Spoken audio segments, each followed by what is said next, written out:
다들 이번 여름 잘 보내고 계신가요? 2022년도 벌써 3분의 1이 지나가고 있네요. 저는 올해 계획했던 일들을 정리하고 새로운 목표를 세워서 실천 중입니다.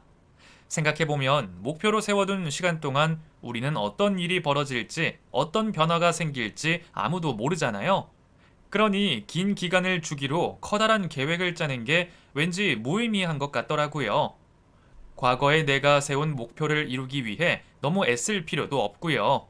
그래서 이제는 조금씩 달라지는 내 모습에 맞춰 매달 새로운 다짐을 하고 있습니다.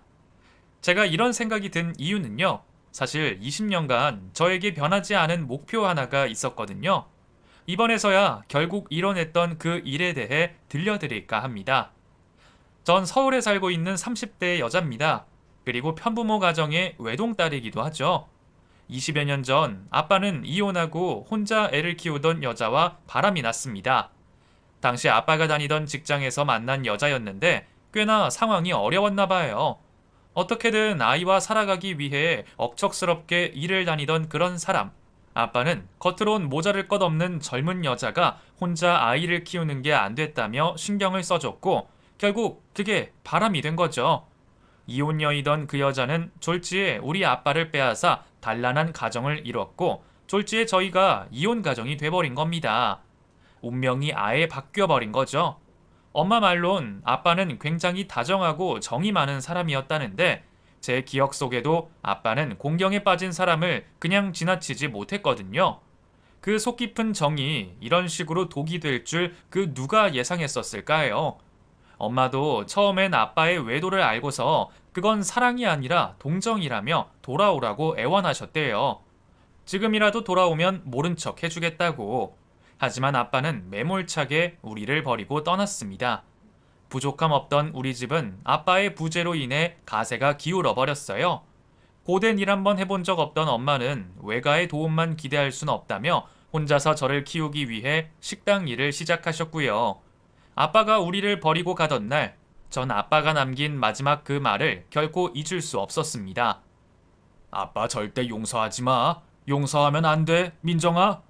짧은 한마디를 남긴 뒤 아빠는 단 한 번도, 아니 지금까지도 연락을 한 적이 없었습니다. 사람이 어떻게 그럴 수 있었을까요? 자신의 가족을 버리고 다른 사람과 가족이 된다는 건 어떤 마음이어야 가능할 수 있는 걸까요? 아빠가 떠날 때 전 갓 중학생이 된 소녀였어요. 그래서 아빠가 없는 세상을 받아들이기가 너무 힘들었습니다. 사춘기가 다가오는 시기에 그 사건은 제게 엄청난 충격으로 다가왔죠. 그때부터 전 행실이 나쁜 친구들과 어울리며 고등학교 시절까지 오랫동안 방황을 했습니다. 누군가를 괴롭힌 적은 없어요. 남에게 그렇게 관심이 있는 편은 아니었거든요. 다만 스스로를 망가뜨릴 수 있는 방법은 다 찾아서 해본 것 같아요. 마음이 너무 괴롭고 힘들어서 그 아픔을 잊게 할 다른 상처를 만들어내고 싶었던 거예요. 그렇게 길을 잃고 방황하면서도 저는 아빠 말처럼 절대로 용서하지 않겠다고, 우리 가족을 부서뜨린 그 사람들을 내가 꼭 잔인하게 복수해 줄 거라는 그 마음은 잊지 않았습니다. 용서하지 말란 말을 후회하게 해주겠다면서요. 그렇게 복수심이 조금씩 커지고 저를 잠식해버릴 때쯤 큰 사건이 있었습니다. 고등학교 때 수업 빼먹고 친구 오토바이를 타고 가다가 사고가 난 거예요. 저는 다리가 부러질 정도로 크게 다쳤고 한 달 넘게 입원해야 했죠. 학교는 정학을 당했고요. 병실에 누워 있는데 엄마가 뛰어오는 소리가 들렸습니다. 식당에서 일하던 복장 그대로 찾아오셨더라고요. 엄마는 꽤나 엄하신 분이라 분명 큰 소리로 혼낼 거라 생각해서 저도 겁먹은 상태였죠. 그런데 평소답지 않게 아무 말도 안 하시고 저를 가만히 쳐다만 보는 거예요. 그러더니 민정아, 일어나. 집에 가자. 여기서 이렇게 치료할 필요 없으니까 당장 일어나라고. 뭐? 그게 다친 딸한테 엄마가 할 소리야? 엄마는 어른이잖아. 엄마잖아. 어차피 낳아봤자 또 사고치고 또 잘못하고 또 바보처럼 살 거 아니야. 애써 낳을 필요 없으니까 그냥 불구로 살아. 그리고 엄마도 그 옆에서 똑같이 살게. 그렇게 우리 같이 한날 한시에 떠나자. 그게 네가 원하는 거잖아. 네 몸 망가뜨리고 싶어 안달난 거 내가 모를 줄 알아? 도와줄게. 대신 너 없으면 엄마도 이젠 정말 끝이니까 데려가라고. 울면서 억지로 일으키려는 엄마와 그렇게 한창을 실랑이를 벌였습니다. 저는 제 상처만 아프고 중요해서 엄마가 얼마나 힘든지는 살피지 못했어요. 어쩌면 엄마가 나보다 더 절망스러웠을 텐데 옆에서 힘이 되어주진 못할 망정 일만 벌이고 다닌 거죠. 그렇게 전 그날 이후로 마음을 다잡고 새로운 삶을 시작하기로 했습니다. 당장 하루 만에 다른 사람처럼 바뀔 순 없었지만요. 엄마를 생각해서 차근차근 나쁜 습관은 버리고 집에 있는 시간을 늘리고 공부도 꽤나 열심히 했어요. 하지만 공부는 너무 늦게 시작해서인지 대학은 가지 못했네요. 그래도 괜찮았어요. 빨리 일부터 하고 싶었거든요. 엄마가 무릎이 점점 안 좋아지셔서 어떻게든 하루빨리 식당 일을 그만두게 하고 싶었습니다. 그래서 전 당시 쇼핑몰에 들어가서 직원으로 일하며 차곡차곡 돈을 모으기 시작했습니다. 사실 20대가 어떻게 흘러간지 잘 모르겠어요. 말 그대로 눈 감았다 뜨니 어느덧 30대더라고요. 그만큼 정말 매일 처절하게 일하고 이겨내다 보니 어느새 저만의 이름을 딴 의류 브랜드 사장이 되었습니다. 상처투성이었던 제 과거를 아무도 예측할 수 없을 만큼 누가 봐도 노력을 인정해줄 만큼 번듯한 일을 가진 거예요. 덕분에 제 벌이로 엄마도 집에서 쉬실 수 있게 되었고요. 처음 시작할 때는 전혀 예상치 못했지만 저의 오기와 끈기, 엄마에 대한 마음이 저를 이 자리까지 올려놔 주었네요. 그중 제일 큰 동력이 있다면 아마도 그건 아빠에 대한 증오심이었을 거예요. 보란듯이 성공해서 꼭 우릴 버린 아빠를 찾아가겠다는 그 일념하에 버틸 수 있었던 것 같거든요. 잘 사는 게 최고의 복수라 하지만 그건 틀렸어요. 잘 살고 그 모습을 두 눈으로 보여줘야만 최고의 복수가 아니겠어요? 혼자 잘 살아봤자 그 인간들은 모르잖아요. 그렇게 사업의 규모를 키워가며 한동안 눈코 뜰 새 없이 바빴을 때쯤이었어요. SNS에 제 브랜드 계정이 있었거든요. 그 계정을 살피는데 어떤 모델 남자가 사진을 올려서 제가 디자인한 제품을 홍보해 주는 겁니다. 그래서 별 생각 없이 그분의 SNS에 들어가서 그가 올린 사진들을 구경했어요. 남자는 꽤나 멀끔하게 생긴 모델이었고 제 브랜드 팬이었는지 옷에 대한 글이 많았어요. 그런데 그 남자가 올린 가족 사진에 어쩐지 낯익은 얼굴이 보이는 겁니다. 떨리는 손으로 확대해 보니 맞아요. 그건 분명 아빠였습니다. 그간 20년 가까이 흘렀고 젊음이 사그라진 모습이었지만 단번에 알 수 있었어요. 전 아빠 딸이니까요. 이 젊은 남자는 아마도 그때 그 바람 피운 여자의 아들이었겠죠. 셋이서 옷을 맞춰 입고 환하게 웃고 있는 사진을 보니 누구에게도 상처 준 적 없는 척 처음부터 그래온 가족인 척 하는 모습에 구역질이 나올 것 같았어요. 그때부터 별의별 오만 가지 생각이 다 들었습니다. 언젠가는 꼭 아빠를 만나겠다고 다짐했지만 이렇게 빠른 시간 내 찾게 될 줄은, 게다가 이렇게 가까이 있을 줄도 몰랐거든요. 이제 어떻게 해야 하지? 연락해서 바로 만나자고 해야 할까 고민하다가 생각해보니 그럼 너무 시시할 것 같은 거예요. 내가 얼마나 기다린 순간인데 이렇게 너그럽게 순순히 찾아가도 될지 의문이 들더라고요. 그때 든 생각은 딱 하나였어요. 이 남자를 이용하자는 것. 곧바로 SNS로 연락해 우리 제품을 홍보해줘서 감사하다며 답례를 드리겠다고 했어요. 직접 만날 기회를 노렸거든요. 남자는 순순히 자리에 나와 주었고 우리는 그렇게 처음 만나게 되었습니다. 사실 만나는 날 전까지 고민이 들긴 했어요. 이 방법이 정말 맞을지 후회하지 않을지에 대해서요. 그래서 아무 일도 없던 척 엄마에게 가서 물었어요. 엄마, 혹시 아빠가 지금 어떻게 살고 있을지 궁금해? 그 집 사람들 말이야. 그 여자든 그 여자 아들이든. 그러자 엄마가 저를 가만히 바라보시더니 대답하더라고요. 궁금해하고 싶지 않아. 그 사람들을 내가 어떻게 잊겠니? 그냥 잊지 못하고 있다는 걸 인정하기 싫으니까 아예 신경 쓰지 않으려고 하는 거지 뭐. 그래도 바람이 있다면 못 살고 있는 게 좋긴 하겠네. 농담처럼 웃으며 넘기는 엄마를 보니 그 모습이 어쩐지 더 가슴이 아팠습니다. 그래서 더 굳은 다짐을 하고서 약속한 장소로 갔습니다.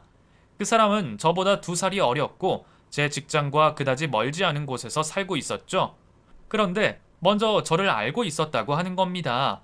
제 브랜드를 너무 좋아해서 제가 한 인터뷰 기사도 봤었고 제 SNS 계정도 평소 살펴보고 있었다는 거예요. 그래서 이렇게 답례를 주겠다며 만나자 했을 때 꿈만 같았다면서요. 그 얘기를 들으니 어쩐지 일이 수월하게 풀릴 듯 했습니다. 그래서 저도 웃으며 대답해 주었죠.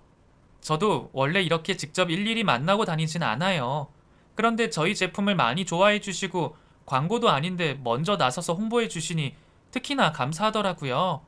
모델이신 것 같은데 서로에게 좋은 영향도 있을 것 같고요. 두루뭉실하게 포장된 말에도 그 사람은 굉장히 좋아하더라고요. 웃는 얼굴을 보니 왠지 생각이 많아졌습니다.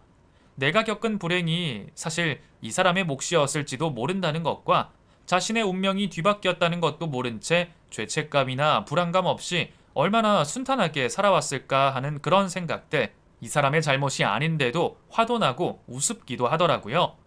그날 처음 만났지만 이런저런 이야기를 하다 보니 시간이 잘 가더군요. 집에 갈 때쯤 제 전화번호를 물었습니다. 제 느낌이 맞다면 몇 번 더 만나볼 수 있을까요? 말씀 주신 대로 서로에게 좋은 영향이 있을 것만 같아서요. 그렇게 우리 둘은 만남을 이어갔습니다. 그 남자는 저에게 호감이 생겼는지 만남에 있어서 꽤 적극적이었어요.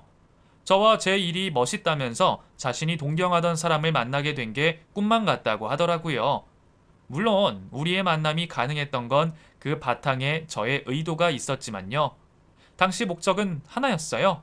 그 사람과 만날 때마다 아빠의 이야기를 들을 수 있었거든요. 남자친구는 만난 지 몇 주가 지나고 나서 자신이 이혼 가정인 걸 말해주더라고요. 그렇지만 자기는 오히려 행복하다며 새아빠가 생긴 게 자신에게 축복이라고 말하더군요. 새아빠는 다정다감하고 정 많은 분이라면서 그분이 있어 엄마와 자신이 새로운 삶을 시작할 수 있었다면서요. 듣기만 해도 새 가족은 굉장히 화목하고 친밀해 보였어요. 매일 저녁 함께 식사를 하고 함께 운동을 하고 때마다 여행을 가고 매 순간 연락을 주고받으며 서로의 존재만으로 큰 힘이 되는, 그러면서 아빠가 도덕적이고 청렴결백한 사람인 것 마냥 떠들어대는데 저도 모르게 실소가 삐져나오는 걸 간신히 참았습니다. 엄마와 저에게도 분명 다정한 사람이었긴 하죠.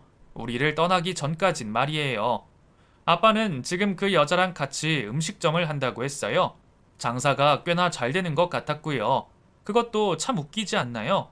우리 엄마는 15년이 넘도록 남의 가게에서 낮이고 밤이고 서빙을 했는데 그 인간은 새 살림을 차린 곳에서 음식점을 열고 사장 노릇을 하다니, 이렇게 삶이 공평하지 않으니 신은 없다 싶었습니다.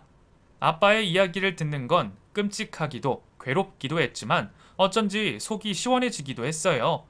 그런 걸 보면 저는 죽도록 싫은 아빠가 궁금하긴 했었나 봐요.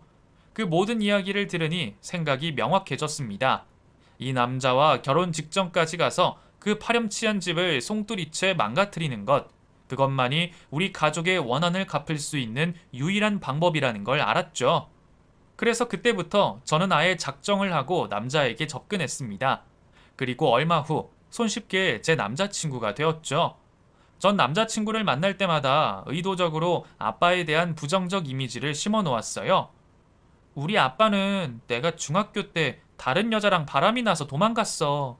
남겨진 엄마랑 나는 매일 죽고 싶을 정도로 엄청나게 괴로운 시간을 보냈고, 여자에 미쳐서 피부치를 버리고 갔으니 짐승만도 못한 사람이지. 다시 만난다면 난 꼭 그 집을 내 손으로 망쳐버릴 거야. 자신이 믿고 있는 다정한 새아빠가 전부 거짓이었다는 걸 나중에 알게 만들려는 셈이었죠. 그렇게 하루하루 우리는 서로의 이야기를 듣고 말하며 가까워져 갔습니다. 남자친구는 제 생각보다 좋은 사람이었어요. 물론 원만한 가정에서 자랐으니 모난 데 없이 큰 거겠지만요. 남자친구는 저를 만난 게 마치 운명인 것 마냥 누구보다 아껴주고 사랑해 주었어요. 제 일을 존중해주고 응원해주면서 이빨린 말이 아니라 진심으로 저를 위한 이야기를 해주는 그런 사람. 회사 사람들도 제 남자친구 같은 사람이 어디 있냐면서 그렇게 칭찬을 하더라고요. 만약 아빠의 일이 아니었다면 저도 정말로 결혼까지 생각했을 법한 사람이었어요. 아무것도 모르면서 제가 좋은 사람이라고 대단히 착각했다는 게 그의 유일한 약점이었죠. 남자친구를 만나면 만날수록 저의 죄책감은 커져갔습니다. 이 사람은 오직 나만 보고 있는데 나는 다른 생각을 품고서 만남을 지속한다는 게 걷잡을 수 없이 괴로웠어요. 두 눈을 보면 큰 죄를 지은 것 같아서 사랑한다는 말에도 대답하지 못한 적이 많습니다. 그런데도 그 사람은 한 번도 보채거나 서운해한 적이 없어요. 제가 원래 그런 사람이라고 여기고 그 모습까지도 사랑하려고 하던 사람이거든요. 나도 만약 아빠가 떠나지 않았다면, 상처가 없었다면 이렇게 못난 모습은 아니지 않았을까 싶었습니다. 제 자신에 대한 혐오감이 조금씩 커져가고 있었어요. 마치 드라마 속 주인공이라도 된 것처럼 매일 속으로 갈등하고 고민하고 아파하면서 그 사람과 1년여간 만났습니다. 맨 처음 계획되는 6개월 후에 결혼을 약속한 뒤 아빠를 만나러 가려고 했어요. 계획한 때쯤 남자친구가 자신의 부모님을 만나러 가자고 했지만 저는 계속해서 약속을 미뤘습니다.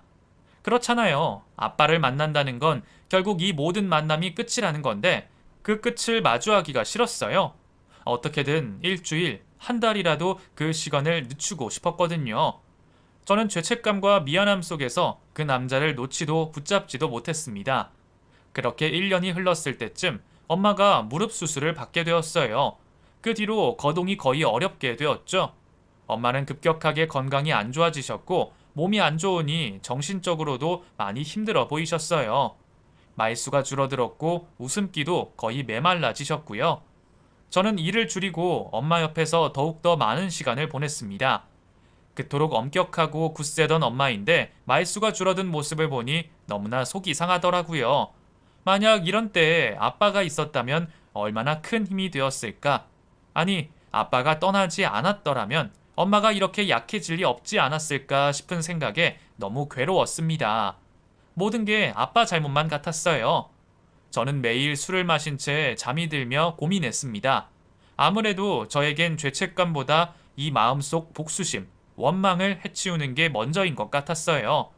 아빠를 만나서 이 이야기를 하질 않으면 엄마가 내 옆에 있을 때 말하지 못하면 평생 후회할 것만 같았거든요. 그래서 결국 전 끝을 내기로 했습니다. 남자친구를 만나서 저와 결혼하고 싶냐고 물었어요. 그러자 한치의 망설임도 없이 그렇다고 하더라고요. 그 마음 변치 않을 수 있냐 물어도 남자친구의 답은 전혀 흔들림 없었습니다. 저는 두 손을 꼭 잡고서 너만은 절대 날 버리지 말라고 영원히 변하지 않겠다고 약속해달라 했죠. 그 모든 부탁은 남자친구를 그 집안에서 빼앗고 전부 망가뜨리겠다는 목적을 위함이었습니다. 남자친구는 아무것도 모른 채 저에 대한 사랑으로 약속해 주었고요. 이윽고 남자친구의 부모님, 그러니까 내 친아빠를 보러 가기로 한 날이 다가왔습니다. 남자친구는 부모님에게 제 칭찬을 엄청 해두었다며 이렇게 능력있고 똑똑한 사람인데 절대 반대하지 않을 거라고 호언장담을 했죠. 그 이야기를 들으면서도 전 웃을 수가 없었습니다. 내 이름을 듣고서 아빠는 무슨 생각을 했을까요? 흔한 이름이니 그냥 넘겼을까? 아니면 내 생각이 정말 잠시라도 나서 그리워하진 않았을까? 아니, 중요한 건 그게 아니었어요. 혹여나 길에서라도 아빠를 마주치면 무슨 말을 해야 할까? 아빠가 만약 다시 돌아온다면 받아줘야 할까? 상상하며 보낸 날들이 자그마치 20년이잖아요. 꿈꿔온 상상은 절대 이루어지지 않았고 이루어질 수 없다는 걸 이제야 알아버렸기에 꼭 만나서 복수해야겠다며 기다렸어요. 그리고 그날이 20년 만에 왔으니까요.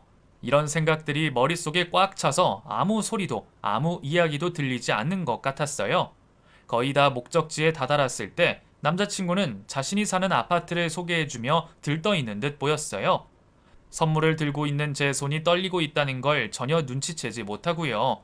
그렇게 저는 터질 것 같은 심장을 간신히 다스리며 남자친구의 집으로 가고 있었습니다. 문을 열고서 한 발짝 두 발짝 들어가면서 어떤 표정을 지어야 할까만 생각했어요. 어서 와요. 여기까지 오느라 힘들었겠네. 여전히 다정한 그 목소리를 듣고 저는 조용히 고개를 들었습니다. 아빠였어요. 20년 전 나를 보며 환하게 웃어주었던 사진 속 그 얼굴의 아빠가 제 눈앞에 있었습니다. 그 옆엔 아빠를 빼앗아간 그 여자도 있었고요. 수백 번 각오하고 간 순간이었지만 힘이 빠져버린 저는 들고 있던 선물을 떨어뜨렸어요. 아빠는 저를 바로 알아보진 못한 듯 왜 그러냐며 저에게 다가왔습니다. 아빠? 제 말에 아빠는 한순간 멈춰버렸습니다.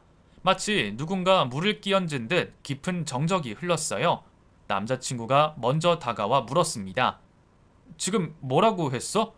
아빠라니? 아빠랑 그 여자는 얼어붙어 아무 말도 하지 않았고 또다시 정적이 흘렀죠.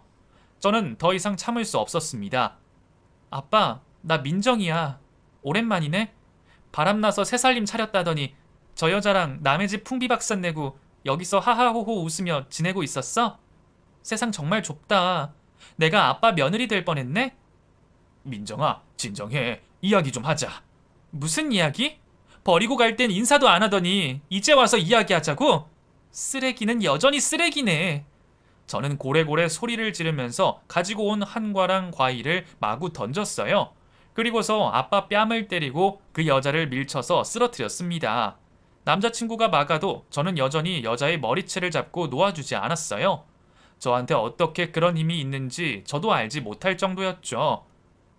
당신이 그랬잖아. 용서하지 말라며. 그래서 지금까지 단 하루도 잊지 않고 용서 안 했어. 염치도 없지. 쓰레기들끼리 모여서 행복하게 살려고 했어? 엄마랑 나는 그렇게 지옥 불구덩이로 던져놓고 니들이 사람이야? 내 인생은 망쳐놓고 피 한 방울 안 섞인 애 애비 노릇하고 있네? 그런데 어쩌지? 그 상대가 바로 나네. 이제 보니 신이 있긴 한가 봐. 죄 지은 인간들 편히 못 죽게 하려고 이렇게 만나게 해주셨잖아. 전 정말 죽기 살기로 그 인간들을 붙잡고 놓아주지 않았어요. 그간 하고 싶던 말들, 온갖 욕을 하면서 있는 힘껏 때렸죠. 넋이나가 맞기만 하던 아빠가 이내 정신을 차리고선 그 여자 앞을 막아섰습니다. 민정아, 그래, 네 마음이 풀릴 때까지 때려. 대신 아빠를 때려라. 전부 다 내가 선택한 일이고 내 잘못이잖아. 아빠가 그 말을 하는 순간 속에 열불이 터지고 피가 거꾸로 솟는다는 말이 뭔지 알겠더군요. 그래서 전 손에 잡히는 물건들을 그 인간에게 닥치는 대로 던졌습니다. 계속 흘러내리는 눈물을 닦지도 않고 있는 힘껏 소리를 지르면서요. 그제야 그 여자도 울면서 그만해달라며 애원하더군요. 제 고성방가 때문에 항의가 들어온 건지 연신 초인종이 울려댔고요. 그야말로 아수라장이었네요. 저는 짐을 챙겨 밖으로 나왔습니다. 남자친구가 따라오더라고요. 절 붙잡았지만 뿌리치고서 집으로 바로 갔어요. 그렇게 많이 때렸는데 어쩐지 속이 시원하지가 않더라고요. 제가 때렸는데 제가 진 것 같은 기분이 들었어요.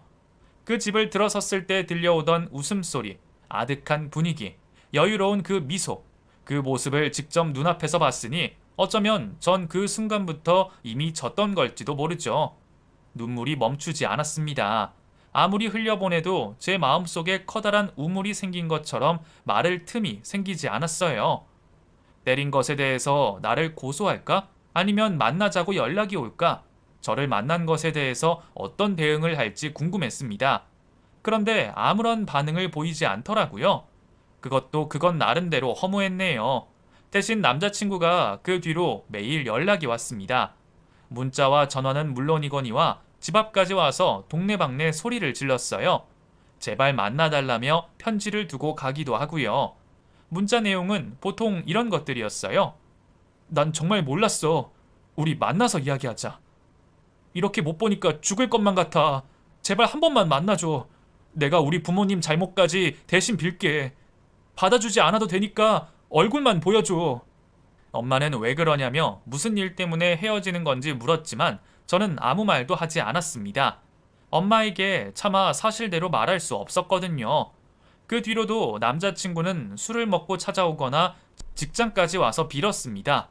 그 모습을 마주하는 건 정말이지 너무나 힘들었어요. 자신의 가족에 대한 증오심, 저에 대한 미안함과 그리움으로 망가져가고 있는 남자친구를 보며 마음이 편할 수 없더라고요. 물론 저의 계획도 거기서 끝은 아니었습니다. 남자친구가 제 곁에 와야만 완성되는 그림이었거든요. 이렇게까지 계산적이고 잔인한 스스로를 탓하면서도 전 남자친구를 받아주었습니다. 남자친구는 모든 걸 버리고 저에게 왔어요. 가족을 등지고 집을 나와버린 거죠. 제가 일부러 접근했다는 사실은 꿈에도 모른 채 이렇게 된 게 모두 자신의 탓이라고 말하면서요. 저는 집을 구해서 남자친구와 함께 살기 시작했습니다. 그 인간들에게서 남자친구를 드디어 빼앗은 거죠. 하루하루가 너무 끔찍하면서도 남자친구를 보면 조금이나마 견뎌낼 수 있었어요. 서로의 존재가 독이 되면서도 위안이 될 수 있는 정말이지 모순적인 관계였습니다. 남자친구는 자신의 부모님이 그런 사람들인 줄 몰랐다면서 제가 받은 상처가 완전히 나을 순 없겠지만 본인이 대신 속죄하며 곁에서 갚아나가겠다고 약속했고요. 진심 어린 그 말이 고마우면서도 현실이 될 수는 없다는 것을 저는 이미 알고 있었지만요. 남자친구는 직장을 구해서 일을 다니게 되었고 저도 다시 정신 차리고 업무를 보았어요. 남자친구는 정말로 가족들로부터 일절 연락을 끊었어요. 아무리 전화가 와도 단 한 번을 받지 않더라고요. 얼마 후엔 전화번호도 바꿔버리고요. 그 누구보다 가족을 아끼던 사람인데 이렇게까지 할 수 있다는 것에 놀랐습니다. 그렇게 얼마 후 저에게 모르는 번호로 전화가 오기 시작했습니다. 아빠와 그 여자였어요. 남자친구가 도저히 연락이 되지 않아서 저한테까지 연락을 했다더군요. 어떻게 번호를 알았냐 물었더니 찾아보면 금방 알 수 있다네요. 저는 허탈하게 웃어버렸어요. 그렇게 쉽게 알 수 있으면서 20년 동안 한 번도 연락 한 번 안 했네?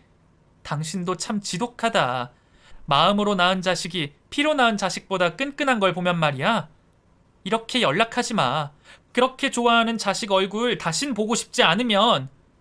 직접 만났으면 침이라도 뱉어줬을 텐데 아쉬울 판이었어요. 우리가 그랬던 것처럼 가족을 잃은 지옥 속에서 한번 살아보라는 심정이었거든요. 이 정도면 양호한 편 아닌가요? 나는 자그마치 20년을 버텼는데 본인들은 고작 두어 달 못 봤다고 그리 재촉을 해대니 우습기도 하고 그렇게 번호를 차단해 두었더니 이제는 직장까지 찾아오는 겁니다. 한 번은 그 여자 혼자 저를 찾아왔어요. 회사 경비한테 제가 일하는 사무실을 묻고 있기에 다가갔죠. 저를 보자마자 화를 내면서 마치 제가 자기 귀한 자식을 유괴해간 사람 마냥 아들 내놓으라고 소리를 치더군요. 어디 있는지 안 알려주면 본인들 때린 거 고소할 거라면서요. 어디서 갑자기 그런 힘이 나온 건지 경비가 말려도 제 멱살을 잡고 안 놔주더라고요. 저는 있는 힘껏 격하게 그 여자를 떼어놓고선 남자친구가 고소 못하게 막아준 거 다 알고 있다고 말했습니다. 그리고선 경비원에게 이 여자는 우리 아빠랑 바람핀 상간녀인데 낯짝이 두꺼운 건지 날 찾아와서 이런다고 당장 쫓아내라고 했습니다. 결국 경비한테 끌려서 쫓겨나긴 하더라고요. 다행히 제가 더 큰 소리 쳐서 그런지 회사에 별 소문은 안 났어요. 대신 또 이런 일이 일어날지 모르니 마음의 준비는 하고 있어야 했죠. 아니나 다를까 그 일이 있고 일주일 후였어요. 일을 마치고 나가는데 아빠랑 그 여자가 서 있었습니다. 그냥 지나치려는데 그 여자가 제 앞에서 무릎을 꿇더라고요. 제발 본인 아들을 놓아달라며 두 손 두 발로 빌더군요. 하나뿐인 아들이고 여태껏 자기 목숨보다 소중하게 키워냈다고 자기 말에 불평 한 번 한 적 없는 순한 아들인데 이렇게 곁에 없으니 죽을 만큼 힘들다면서요. 코웃음이 났어요. 이런 여자 때문에 우리를 버리고 간 건가? 이렇게 이기적이고 못돼 먹은 여자 때문에. 그럼 그냥 죽으세요. 전 감정 없이 한마디 하고서 그냥 지나쳐 갔는데 그 여자가 제 바지를 잡고 안 놔주는 겁니다. 그 길바닥에서 회사 앞이라 오해라도 살까봐 그냥 카페로 갔어요. 그렇게 전 아빠와 그 여자를 앞에 두고 앉았죠. 아빠는 이제야 죄인이 된 얼굴을 하고서 입을 열었습니다. 민정아, 정말 내가 죽을 죄를 지었어. 네 엄마랑 너에게 무슨 말을 해도 화가 풀리지 않을 거란 거 안다. 하지만 시간이 많이 흘렀잖니. 나한테 화를 내도 좋고 원망해도 좋은데 너도 네 인생이 있잖아. 분노로만 인생을 살기에는 너무 괴롭지 않겠어? 그 말을 들으니 우리 아빠라는 게 다시 한번 실감이 나더라고요. 나를 위하는 척, 잘못은 본인이 저질러 놓고 내 감정을 살펴주는 성인 군자인 척하는 그 역겨운 모습들. 왜 내가 분노로 살고 있다고 생각해? 나 지금 잘 지내고 있어. 아주 행복하게. 분노 속에서 살아야 할 건 당신들이지. 아들 하나 죽은 셈 치고 속죄하면서 가끔은 나 원망하면서 살아. 공평하게. 연신 눈물을 훔치던 그 여자도 말을 덧붙이더라고요. 미안해요. 내가 너무 사는 게 힘들어서 남에게 상처를 주는 선택을 했어. 그렇지만 우리 애는 죄가 없잖아. 이렇게 지내는 거 그 애도 분명 힘들어 할 거예요. 가족을 가장 소중하게 생각해서 혼자 떨어져 살지 못하는 애라고. 그 말이 끝나자마자 저는 그 여자의 뺨을 때렸습니다. 아빠가 버럭 소리를 치는데 겁나는 게 하나도 없더라고요. 죄가 없다니. 남의 아빠 뺏어서 새 아빠 생겼으면 그게 죄지, 복이야? 그리고 나랑 사는 게 마치 고난인 것처럼 말하지 마. 남자친구 입장에선 당신들이 무슨 일을 저지른지도 모르고 함께 살 비비며 살았던 지난 시간들이 더 괴로울걸? 안 그래도 매일 나한테 그러거든. 가족들 때문에 죽고 싶다고. 아니, 죽이고 싶다고. 제 말에 아빠와 그 여자는 할 말이 없는 건지 무슨 말을 해야 할지 모르는 건지 조용해졌습니다. 마지막 말이나 듣고 일어나야겠다 싶어서 정적을 기다렸어요. 그런데 아빠가 그러는 겁니다. 회사도 번듯하고 잘 벌고 있다고 들었는데 돈이 필요한 건 아니지 않느냐고. 혹시 엄마가 시켰냐고요. 아마도 인간은 갱생할 수 없는 존재인가 봐요. 제 말을 들으면 그래도 한 번 정도는 사람으로서 깊이 반성할 줄 알았는데 말이에요. 제가 만약 남자친구를 놓아준다 해도 그 아이에게 당신들은 이제 부모가 아니라 쓰레기일 뿐이라고 말하고선 얼굴에 침을 뱉고서 카페를 빠져나왔습니다. 이제는 정말 할 말도 다 했고 드디어 이긴 기분이었어요. 웃음이 나올 것 같았는데 동시에 울고 싶기도 했어요. 어떻게 해야 할지 몰라 자리에 주저앉았습니다. 한참을 생각했어요. 생각을 정리하고서 집에 있는 남자친구를 만나러 갔죠. 무슨 일이 있었는지 모른 채 저를 반갑게 맞이해주는 남자친구를 보며 아무 말도 할 수 없었습니다. 그 인간들은 몇 번을 더 상처 줘도 부족하지만 더 이상 이 친구에게까지 상처를 주고 싶진 않았어요. 함께 한다면 우리 둘 다 서로에게 고통만 됐을 거예요. 아빠를 사이에 두고서 연을 맺을 수도 없었고요. 남자친구를 위해서라도 어차피 끝낼 관계였습니다. 저는 남자친구에게 헤어지자고 말했어요. 사실 전부 알고서 접근한 거라고는 말하지 않았어요. 마지막까지 남자친구에게 안 좋은 이미지로 남고 싶지 않은 이기적인 마음 때문이었어요. 진실을 말해야 저에 대한 마음을 빨리 접을 수 있었겠지만 그러고 싶지 않았어요. 저의 말에 남자친구는 또다시 매달렸지만 이번만은 돌아봐주지 않았습니다. 그러더니 그 애도 더 이상 붙잡지 않더라고요. 아마 본인도 이미 알고 있었던 것 같아요. 지금처럼 우리가 영원히 함께 할 수 없다는 걸. 남자친구는 제 곁에서 한참을 울었고 미안하다며 사과했어요. 받아주지 않아도 된다면서 그저 진심으로 미안해한다는 것만 알아달라면서요. 용서를 구해야 할 사람은 나인 것만 같은데 말이에요. 그 모습을 보니 제 안에서 미움이 조금이나마 사라진 것 같았어요. 남자친구가 정말로 행복했으면 좋겠다는 생각이 들 정도였으니까요. 만약 그 일이 없었다면 어땠을까? 수십 번 상상해 보았지만 변하는 건 없었습니다. 그렇게 남자친구는 떠났고 제 거창했던 계획도 모두 끝이 났어요. 아빠를 만나서 속은 후련했지만 생각했던 것만큼 통쾌하지는 않더라고요. 정말 오랫동안 기다려온 일인데 수많은 변수들로 인해서 저도 변해버렸나 봐요. 서글픔과 아픔, 미안함으로 몸도 마음도 만신창이가 돼버린 저는 엄마를 찾아갔습니다. 그리고선 참았던 눈물을 터트림과 동시에 그동안 있었던 모든 일에 대해서 털어놓았어요. 아빠에게 복수하기로 결심했던 날들, 남자친구를 우연히 알게 돼 아빠를 찾은 일, 의도적으로 남자친구를 만났지만 생각지 못했던 감정들, 아빠와 그 여자를 만났던 날, 그 뒤의 일들까지도 한참을 듣기만 했던 엄마는 저를 꽉 안아주었습니다. 함께 부둥켜 안고 얼마나 울었는지 몰라요. 엄마는 미안하다면서 제 등을 몇 번이나 쓸어내려 주셨어요. 그렇게 내리 몇 시간을 울고 난 후 엄마가 저에게 그랬습니다. 우리 궁금해하지 말자. 지난 시간들을 아예 없었던 일처럼 완전히 잊어버리는 건 어려운 일이야. 그러니까 애써 잊으려고 노력하지 말자.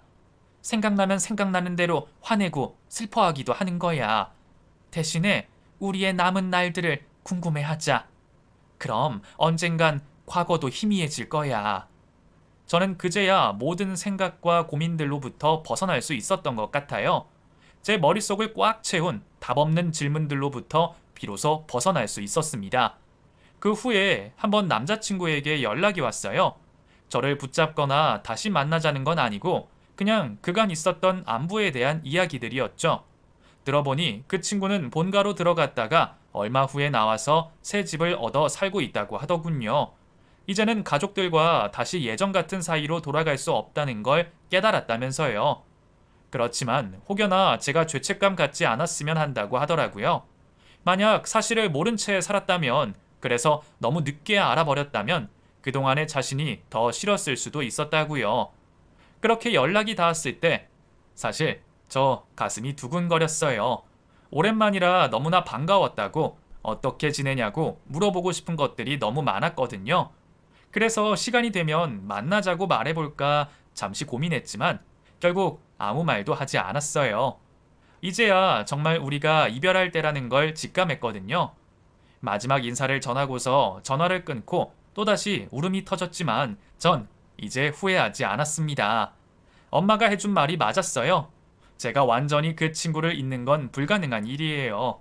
그 사실을 받아들이고서 대신 이제 지나간 일 말고 앞으로 다가올 새로운 일들을 궁금해 하려고요. 제가 남은 날들, 앞으로의 일, 새로운 사람들을 궁금해하고 그곳에 더 시간을 쓰려고 해요. 만약 그랬다면, 그러지 않았다면 같은 가정으로 괴로워하면서 제 걸음을 멈추는 일이 없도록 만들려고요. 그래서 과거의 시간이 저를 붙잡지 않도록, 제 머릿속을 채우지 않도록 노력해 볼 거예요.